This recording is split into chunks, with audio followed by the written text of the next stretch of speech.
এটা অতি গুৰুত্বপূৰ্ণ ভিডিঅ' আপোনালোকৰ মাজলৈ লৈ আহিছোঁ। আজি যদি এই ভিডিঅ'টো নেচায় আপোনালোকে কিন্তু বহুতখিনি কথা আচলতে গম নাপাব। কাৰণ পংখী সন্দিকৈ যিটো আচলতে মৰিয়ে মৰিয়ে যেনেকৈ যি ধৰণে আচলতে তাইক হত্যা কৰিলে নিজৰ স্বামীয়ে নীতিকেশ দাসে, সাপে খাটি যুৱক নিতাই পুখুৰীৰ ছোৱালী।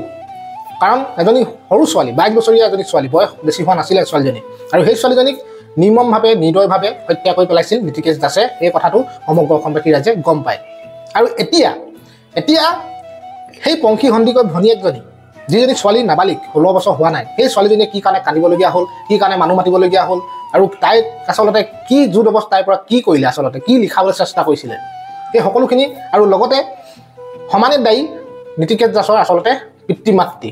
মই এইকাৰণে কৈছোঁ কথাষাৰ যে পিতৃ মাতৃয়ে জানিছিলে বোৱাৰীয়েকক অত্যাচাৰ কৰাৰ কথা, এইটোতো নজনা কোনো কথাই নাই। গতিকে পিতৃ মাতৃয়ে কি কাৰণে নিজৰ ল'ৰাক নুবুজালে বা একো এটা পৰামৰ্শ নিদিলে যে এইবিলাক নকৰিবি, নহয় জানো? গতিকে আজি ভিডিঅ'টো এটা গুৰুত্বপূৰ্ণ ভিডিঅ'। আৰু কি ক'লে সংবাদ মাধ্যমত আজি এইকেইজন যুৱকে বহি লৈ সংবাদ মাধ্যমৰ আগত কি কথা ক'লে, নীতিকেশ দাসক কি কাৰণে ন্যায় দিয়া নাই বা কি কাৰণে ন্যায় দিবলৈ বিচৰা নাই, বা ভনীয়েকৰ লগত কি কৰিলে, পংখী সন্দিকৈ ভনীয়েকৰ লগত, সকলোখিনি কথা আজি এই ভিডিঅ'টোত আপোনালোকে গম পাব।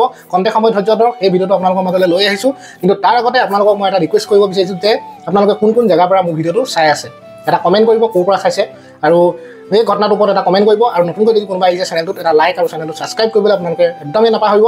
আৰু ব'লক ভিডিঅ'টো মই এটা কথা ভিডিঅ'টো আৰম্ভ কৰাৰ আগত কৈ ল'ব বিচাৰিছোঁ যে জোনমণি ৰাভা নামৰ ছোৱালীজনী যে ন্যায় নাপালে, সেই কথাটো আপোনালোকে সমগ্ৰ অসমবাসী ৰাইজে গম পায়।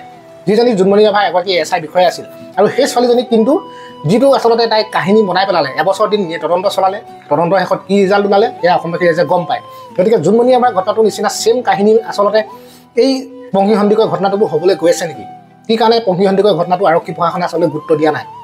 কি কাৰণে স্থানীয় বিধায়ক সুশান্ত বৰগোহাঁই বুঢ়াগোহাঁই কিছুমান বিৰূপ মন্তব্য কৰিছে যে প্ৰতিবাদ কৰি লাভ নাই, কোনো যুক্তি নাই ৰাজপথত, এনেকুৱা ধৰণৰ মন্তব্য আগবঢ়াইছে। গতিকে পংখী সন্দিকৈ বেকগ্ৰাউণ্ডটো কমজুৰি নেকি? কমজুৰি হোৱাৰ কাৰণেই আচলতে আইন প্ৰশাসনে আচলতে ন্যায় নিদিয়ে নেকি? জোনমণি ৰাভাৰ ঘটনাটো যি ধৰণে জোনমণি ৰাভাৰ পৰিয়ালত কোনো নাছিলে, মাতৃ ককায়েকৰ বাহিৰে প্ৰথম অৱস্থাত, আৰু সেইকাৰণে হয়তো জোনমণি ৰাভাৰ পৰিয়ালত ন্যায় নাপালে নেকি? বা বেকগ্ৰাউণ্ডটো আচলতে ভাল হ'ব লাগে নেকি? এনেকুৱা ধৰণৰ পৰিয়ালৰ ক্ষেত্ৰত যিবিলাকৰ ঘটনা ঘটে, সেইকাৰণে কৈছোঁ ভাল হ'ব লাগে নেকি? কাৰণ বেকগ্ৰাউণ্ডটো যদি ভাল হয় তেতিয়া তেওঁলোকে যুঁজিব পাৰে আচলতে আইনৰ লগত, যে কি কাৰণে আমাৰ পৰিয়ালটোৱে ন্যায় পোৱা নাই। আচলতে এনেকুৱা ধৰণৰ বহুত কথা আহি পৰে। বা যি কি নহওক, এই ভিডিঅ'টো চাওক, কিনো মন্তব্য আগবঢ়ালে এইকেইজন যুৱকে, কি ক'লে, সমগ্ৰ গোটেই ঘটনাটোৰ বিষয়ে আপোনালোকে গম পাব। ন্যায় পাবনে নাপায় ছোৱালীজনীয়ে, নীতিকেশ দাসৰ শাস্তি হ'বনে নহয়, এই সকলোবোৰ গম পাব। গতিকে ভিডিঅ'টো ভাল ধৰণে আপোনালোকে বহি লৈ চাওক। নিতাই পুখুৰীৰ এগৰাকী প্ৰতিভাসম্পন্ন যুৱতী পংখী সন্দিকৈক চৰাইদেউ জিলাৰ সাপেখাটি অঞ্চলৰ নীতিকেশ দাস নামৰ এজন যুৱকে নৃশংসভাৱে হত্যা কৰিলে। আৰু আমি গোটেই কথাবিলাক চালি জাৰি চাই এটা কথা গম পালোঁ যে এইটো এটা আত্মহত্যাৰ ঘটনা ৰূপ দিবৰ কাৰণে প্ৰয়াস কৰিছে সেই নামৰূপ থানাৰ যিজন আয়ো নীলকমল বৰুৱা আৰু যিজন উপ আৰক্ষী অধীক্ষক দুৰ্ণকান্ত দেউৰীয়ে এই গোটেই বিষয়টো হত্যাকাণ্ড আত্মহত্যাৰ ৰূপ দিবৰ কাৰণে প্ৰয়াস কৰিছে। তাতকৈ এটা স্পৰ্শকাতৰ বিষয় হ'ল যে যিখন এজাহাৰ লিখা হৈছিল, সেই এজাহাৰখন এগৰাকী নবালিকাৰ হতুৱাই, অৰ্থাৎ পংখী সন্দিকৈ ভনীয়েক যিগৰাকী বৰ্তমান 16 বছৰৰ গৰকা নাই, সেই যুৱতীগৰাকীৰ হতুৱাই এখন কাগজত বেলেগ এখন এজাহাৰ পুলিচে লিখি দিছে। আৰু নামৰূপ থানাৰ যিজন আয়ো, তেখেতে সেই ছোৱালীগৰাকীক সেই এজাহাৰখন লিখাবলৈ বাধ্য কৰাইছে। আৰু কান্দি এই ছোৱালীগৰাকীয়ে গোটেই কথাবিলাক আমাক অৱগত কৰিছে, মিডিয়াক অৱগত কৰিছে।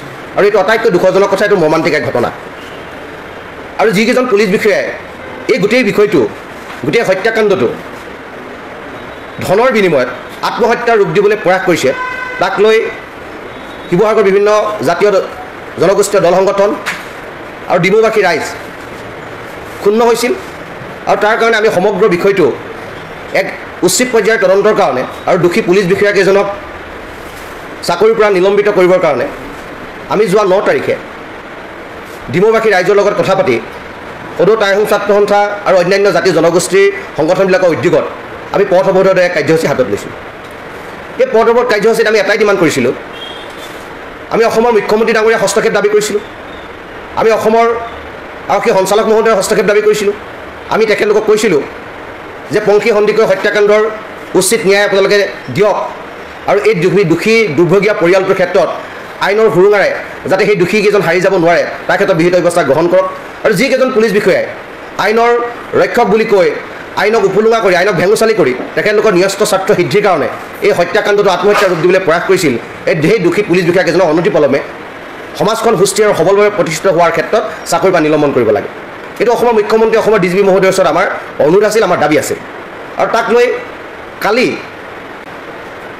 হাওৰা সমষ্টিৰ সন্মানীয় বিধায়ক সুশান্ত বৰগোহাঁই ডাঙৰীয়াই গুৱাহাটীত প্ৰেছ মিট সম্বোধন কৰি এটা কথা তেওঁ স্পষ্টকৈ কৈছে যে পংখী সন্দিকৈ হত্যাকাণ্ড হৈছে নামৰূপত, গতিকে ডিমৌত কিয় প্ৰতিবাদ কৰিব লাগে, ডিমৌত কিয় ৰাজপথ অৱৰোধ কৰিব লাগে, তেওঁ জাতীয় সংগঠনবিলাকক প্ৰশ্ন কৰিছে।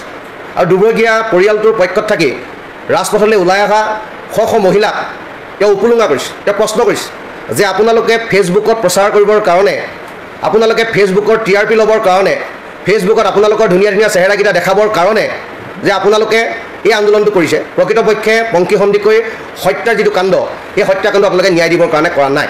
এই কথাটো সুশান্ত বৰগোহাঁই ডাঙৰীয়াৰ মুখেদি কালি বক্তব্য আকাৰে প্ৰকাশ পাইছে। আমি নিউজত এই কথাবিলাক শুনিছোঁ আৰু সকলো মানুহৰ মোবাইলে এই নিউজটো বিয়পি পৰিছে। এতিয়া আমাৰ স্পষ্ট কথা, তেওঁ কৈছে যে নামৰূপত হোৱা ঘটনাটো নামৰূপ থানাৰ বিষয়াৰ লগত কিয় যোগাযোগ কৰা নহ'ল। দ্বিতীয়তে কৈছে আৰক্ষী উচ্চপদস্থ বিষয়াৰ লগত কিয় যোগাযোগ কৰা নহ'ল। মই আপোনালোকক জনাবলৈ পাই সুখী হ'ম যে যিদিনাখনি ঘটনাটো সংঘটিত হৈছে সিদিনা আমি পংখী সন্দিকৈ ঘৰলৈ যেতিয়া গৈছিলোঁ, সিদিনাই আমি সদৌ আহোম ছাত্ৰ সন্থাই ডিব্ৰুগড় জিলা সমিতি আৰু নামৰূপ আঞ্চলিক সমিতিক এটা ইনষ্ট্ৰাকশ্যন দিছিলে গোটেই বিষয়টোৰ কাৰণে নামৰূপ থানাৰ আৰক্ষীক লগ কৰিব লাগে আৰু লগ কৰি পেলানি পংখী সন্দিকৈ হত্যাৰ উচিত বিচাৰ হ'ব লাগে। তাৰ কাৰণে নামৰূপ থানাৰ এখন আমাৰ এজাহাৰ দিয়া আছে, এইখন এইটো আমাৰ কপি আৰু নামৰূপ থানাত দিয়া এইটো কপি আছে, আমাৰ ডিষ্ট্ৰিক্ট কপি আমাৰ লগত আছে। দ্বিতীয়তে তেওঁ কৈছে বিষয়াসকলৰ লগত যোগাযোগ কৰিব লাগে। এতিয়া আমি এটা কথা তেখেতক জনাই দিব বিচাৰিছোঁ যে আমি অসমৰ ডিজিপি মহোদয় আমি যোগাযোগ কৰিছোঁ, তেখেতলৈ আমি মেইল পঠাইছোঁ আৰু তেখেতে আমাক ৰিপ্লাই দিছে। ৰিপ্লাই আমাক কি বুলি দিছে মই আপোনালোকক বিষয়টো জনাই দিব বিচাৰিছোঁ। তেওঁলোকে ৰিপ্লাই দিছে যে your grievance has been forwarded to SP Dibrugarh for necessary action. এখন আমাৰ ডিজিপিক দিয়া আমাৰ মেইলৰ কাগজ। তেওঁ কৈছে যে আমাক সহায় কৰিব লাগে, যে তেওঁ দল সংগঠনবিলাক আমাক সহায় কৰিব লাগে, মুখ্যমন্ত্ৰী বিষয়টো ওপৰত জনাব লাগে। তেওঁ কিমান ওপৰৰ মানুহ আমি নাজানো, তেওঁ আৰক্ষী সঞ্চালক প্ৰধান আৰক্ষীৰ অসম আৰক্ষীৰ মুৰব্বী হয় নহয় আমি নাজানো, তাতকৈ ওপৰত যদি কোনোবা আছে সুশান্ত বৰগোহাঁই ডাঙৰীয়া আমাক কৈ দিব লাগে। আৰু আমি ন্যায় সুশান্ত বৰগোহাঁইৰ পৰা নিবিচাৰোঁ, আমি ন্যায় বিচাৰিম অসমৰ মুখ্যমন্ত্ৰী মহোদয়ৰ পৰা, আমি ন্যায় বিচাৰিম অসমৰ সঞ্চালক প্ৰধান মহোদয়ৰ পৰা। আমি অসমৰ মুখ্যমন্ত্ৰী মহোদয়লৈ মেইল দিছোঁ, আমি অসমৰ মুখ্যমন্ত্ৰী মহোদয়ক মেইল দিছোঁ, আপোনালোকক দেখাই দিছোঁ। আৰু তেখেতলোকে এতিয়ালৈকে আমি ৰিপ্লাইটো পোৱা নাই, নিশ্চয় আমি ৰিপ্লাইটো এইকেইদিনতে পাম। গতিকে যিজন মানুহে সমষ্টিৰ মানুহৰ দুখ দুৰ্দশা নুবুজে, যিজন বিধায়কক সমষ্টিৰ মানুহে জিকাই পেলানি ডিস্পত বহুৱাইছে, সেই মানুহজনে সমষ্টিৰ দুখ দুৰ্দশা বুজি নাপায় আৰু তেখেতে ওলোটাই দল সংগঠনবিলাকক দোষাৰোপ কৰিছে। আৰু আমি এটা কথা স্পষ্ট কৰি দিব বিচাৰিছোঁ যে থাওৰা সমষ্টিৰ বিধায়কজনৰ মতে কোনো সংগঠনে প্ৰতিবাদ নকৰে। টাই আহোম ছাত্ৰ সন্থাকে ধৰি যিমানবিলাক সংগঠন আছে তেওঁ শ্ৰুতলিপিত কেতিয়াও আগবাঢ়ি নাযায়। দ্বিতীয় কথা যে নিতাইপ্ৰসী সেই দুবৰ্গীয়া পৰিয়ালটোৰ লগত থাওৰা সমষ্টিৰ যিসকল মানুহে সেই দুবৰ্গীয়া পৰিয়ালটোৰ লগত আছে, দুবৰ্গীয়া পৰিয়ালটো দুখৰ সময়ত একেলগে ৰাস্তাত আন্দোলন কৰিছে, গতিকে সেই মানুহসকল সুশান্ত বৰগোহাঁই শ্ৰুতলিপিত নাযায়। তেখেতৰ নৈতিক দায়িত্বৰ কৰ্তব্য আছিল যে তেখেতে ক'ব লাগিছিল যে মই নিজে থাওৰা সমষ্টিৰ বিধায়ক হৈ মোৰ সমষ্টিৰ এজনী ছোৱালী, এজন নিষ্পেষিত নিপীড়িত পৰিয়ালৰ এগৰাকী ছোৱালীক হত্যা কৰিলে, হত্যাকাণ্ড আত্মহত্যা ৰূপ দিবলৈ চেষ্টা কৰিছে, গতিকে দোষী পুলিচ বিষয়াকেইজনক অনতিপলমে চাকৰিৰ পৰা নিলম্বন কৰিব লাগে। তাৰ কাৰণে মই ডিজিপি মহোদয়ক আমি অনুৰোধ কৰিছোঁ। তেওঁ সেই কথাটো কোৱা নাই, তেওঁ এইটোও কোৱা নাই যে CMক মই লগ কৰিছোঁ, CMক মই গোটেই কথাটো অৱগত কৰিছোঁ, বা তেওঁ CM যদিও ইয়াত নাই তেওঁ মেইল কৰিছে CM এইটো কথা তেওঁ আমাক ক'ব পৰা নাই। তেওঁ কৈছে মই তৰংগ গগৈক কথা পাতিছোঁ। তৰংগ গগৈৰ লগত কথা পাতিছে খুব ভাল কথা, কিন্তু তৰংগ গগৈয়ে এই ক্ষেত্ৰত কি ব্যৱস্থা গ্ৰহণ কৰিলে আমিতো নাজানো।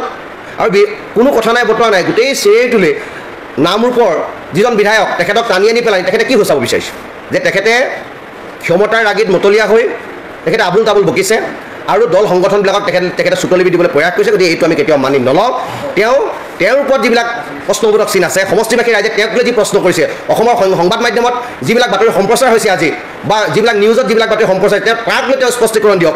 পংখী সন্দিকৈ হত্যাকাণ্ডত লৈ সংগঠনবিলাকে কি কৰিব তাক লৈ তেওঁ স্পষ্টীকৰণ দিব দৰকাৰ নাই। আমি অসমৰ ডিজিপি মহোদয়ৰ লগত আমি কথা পাতিছোঁ, অসমৰ মুখ্যমন্ত্ৰী মহোদয়ক আমি মেইল কৰিছোঁ আৰু তেখেতলোকে আমাক আশ্বাস প্ৰদান কৰিছে যে অনতি বিলম্বে এই ক্ষেত্ৰত এটা উচিত ব্যৱস্থা গ্ৰহণ কৰা হ'ব। আৰু এটা স্পষ্ট ভাষাৰে জনাব বিচাৰিছোঁ আমি 7 দিনৰ সময়সীমা যিহেতু দিছোঁ, গতিকে 7 দিনৰ সময়সীমাৰ ভিতৰত আমি যদি উচিত উত্তৰ নাপাওঁ তেতিয়া সমূহ দল সংগঠন লগ লাগি অনাগত সময়ত এটা সাংঘাতিক ধৰণৰ এটা প্ৰতিবাদ অসমত হ'ব, যিটো দলপাকাণ্ডৰ যিটো প্ৰতিবাদ হৈছিল তেনেকুৱা ধৰণৰ এটা প্ৰতিবাদ হ'ব।